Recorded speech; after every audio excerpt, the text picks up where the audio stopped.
America today is involved in another desperate conflict. Much of the action takes place behind the scenes, set in clinics, homes, and hospitals. Many Americans aren't even aware of this struggle, so brace yourself, because before this film is over, you will visit the bloody fields of battle. You'll meet the people involved in the fighting on both sides, which include some of the most influential figures in America today. And perhaps for the first time, you'll understand the reasons behind their struggle.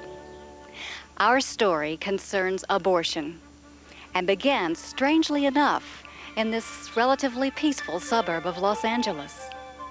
Malvin Weisberg, a pathologist, owned a large storage container which he kept in his backyard. When he failed to make the final 2 payments, it was repossessed. We made a decision to repossess it because his check did not clear the bank. And so we sent the truck out to pick up the container. I rolled out there and took the box up and started pulling it up. And it was so heavy, it just it broke the winch.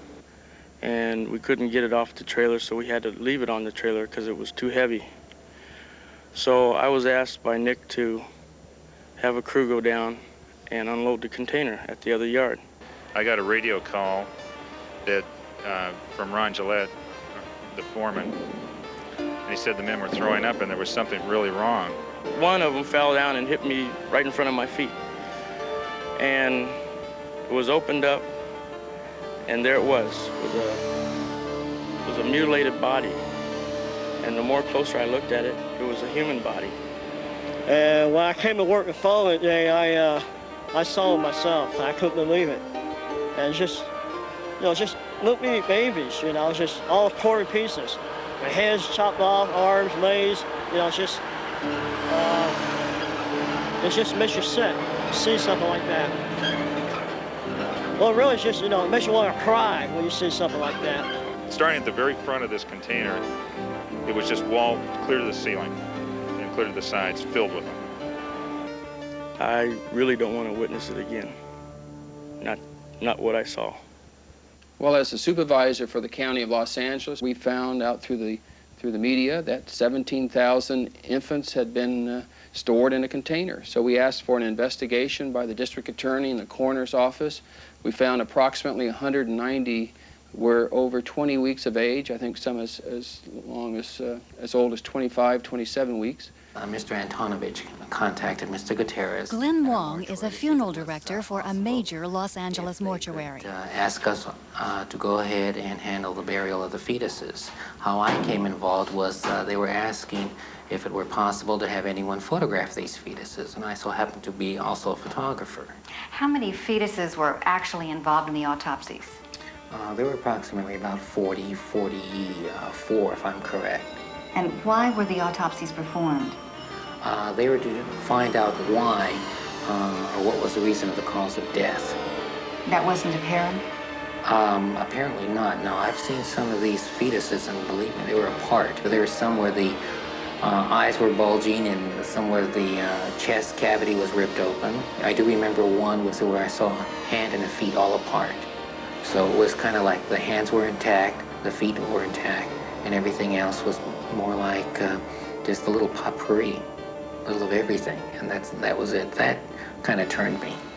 Here we see the abortionist stretching the cervix very wide open. Dr. John Wilkie, who with his wife Barbara authored The Handbook on Abortion, described the dilation and extraction method used to abort many of the fetuses. That without any anesthetic, the abortionist reaches up into the womb and seizes part of the body of the baby, usually a leg or an arm, twisting and tearing, tears it off and away from the body of the baby. The baby, feeling pain, does not have any anesthetic.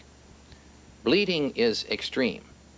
The abortionist returns in there with this grasping pliers-like instrument, tearing more parts of the body away, snapping the spine, and finally the mechanical problem is to get the skull out, and so he usually has to crush the skull in order to bring it out. We had a court order that would allow us to bury these infants, being a humane act. And the ACLU comes in again saying that this is just tissue We want to incinerate them, and there's no need for a burial. Because if you had a burial, somehow that's going to create a problem. Problem for whom? And at that time, I think everybody there realized this was wrong, that it was really wrong. Everybody standing there felt that way. Even the coroner's office, I could sense that they were treating this like they were dead people, and they are dead people. That's the way everybody treated it. Evidently, the ACLU doesn't feel that way. And then transferred it all into the original container, and as I understand, it's still up in a county yard someplace. Is it refrigerated? No, it's in a steel container. And how long, do you have any idea how long it'll be there? I don't know, but it's been 2 years now, so who knows? Although the discovery of 17,000 fetuses in a trash container is not an everyday occurrence, it is an event that should surprise no one. For every 3 days, an equivalent number of fetal children are disposed of in this country. 17,000.